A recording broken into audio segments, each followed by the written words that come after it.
I've come to Chechnya to follow a case of bride stealing and the tense negotiations between the families involved. We've come for the girl and to be as one of the family with you. In a war-torn land where abductions and murders have become frighteningly routine, I discover the story of Chechnya's stolen brides.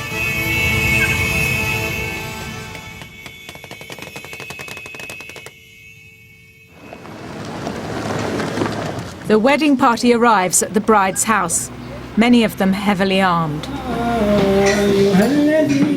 Inside After 2 wars for independence from Russia, Grozny was almost completely destroyed.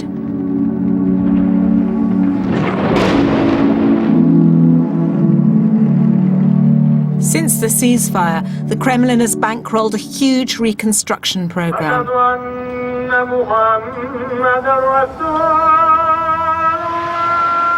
The centerpiece is Grozny's main mosque. It's a $20 million symbol of just how important Islam has become in post-war Chechnya.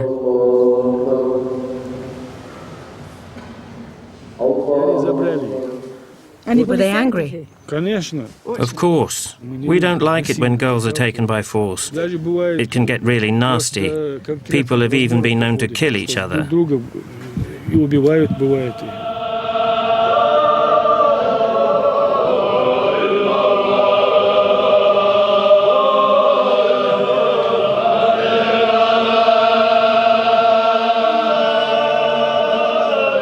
I followed Alvi to his mosque where he was holding a zikr, a Sufi Muslim ritual in which the faithful seek to leave this world behind and remind themselves of God.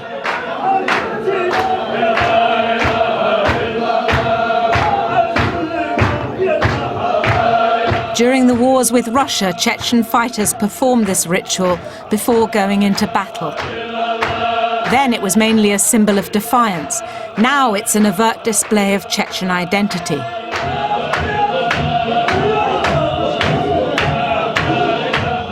I wondered how mullahs like Alvi have become so influential in Chechnya. Now it's supposedly back in the fold and part of Russia, a secular state. And what does Sharia say about bride stealing? It absolutely forbids it. A bride must only get married by her own free will. Sharia law strictly forbids it.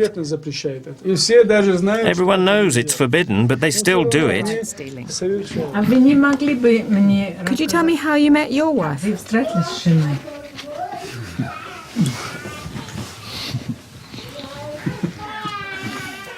Should I ask her?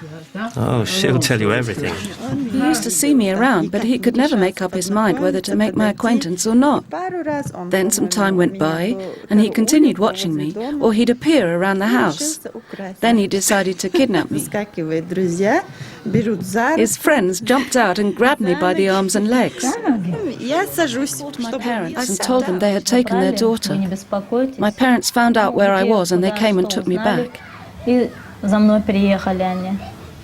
A week later, the same guy chased me on the street. The second time, he didn't waste any time.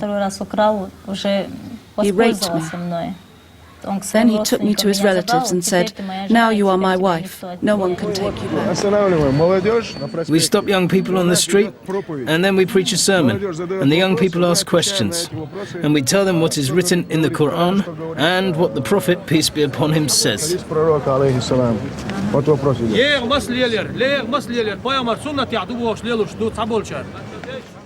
The lecture is about the dangers of alcohol and Wahhabism, the label Moscow applies to Muslims it considers politically suspect. The activists also encourage women to conform to Kadyrov's dress code. Islam forbids us to have women walking around half undressed. It's not right. Look at that girl. See how she's dressed? That's how it should be. The sermon's over and Mogomed's crew hand out leaflets telling people how to behave. Today they're at a school in Grozny talking to teenage girls about bride stealing.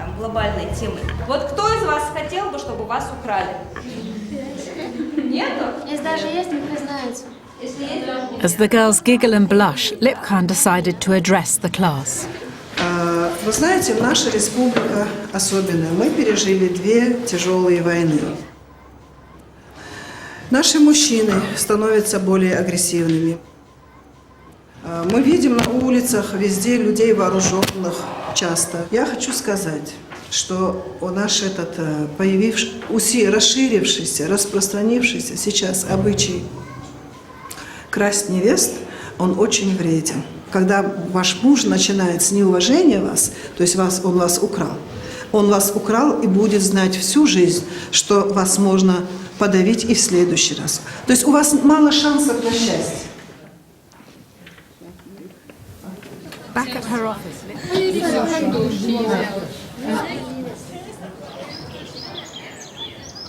The wedding was only a few hours away, and at the groom's family home the excitement was growing. Mullah Alvi could hardly control himself. There's going to be a grandiose party. Maybe tomorrow I'll feel like getting married too. When I get married for the 3rd time, I'll definitely let you know. Once the relatives had gathered, the groom's party set off to fetch the bride. Meanwhile, Zulikhan was preparing to leave the family home for the last time. Really quite unfair. So began a traditional Chechen wedding procession. The young people had come very much prepared. I really don't want to get out of the car at all. There's so many, look like some really serious weapons that people have got here. The war may be over, but you still see guns everywhere you look. Stray bullets often claim lives at Chechen weddings. Traditionally, anyone's allowed to block the wedding party's progress. They only move once they've been paid.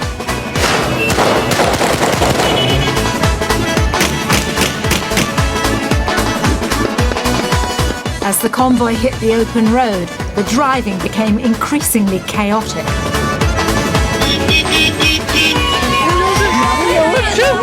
That's a 10-year-old at the wheel of that car. Maybe he's 11 or 12, that's the max. And look at them, they're just kind of driving along the grass patch. I'm sure there's going to be an accident. And so, after yet more burned rubber and bullets, Zulikhan arrived at her new family's village. On her wedding day, Zulikhan is expected to be the picture of modesty. While the guests celebrate, she stands silently in the corner.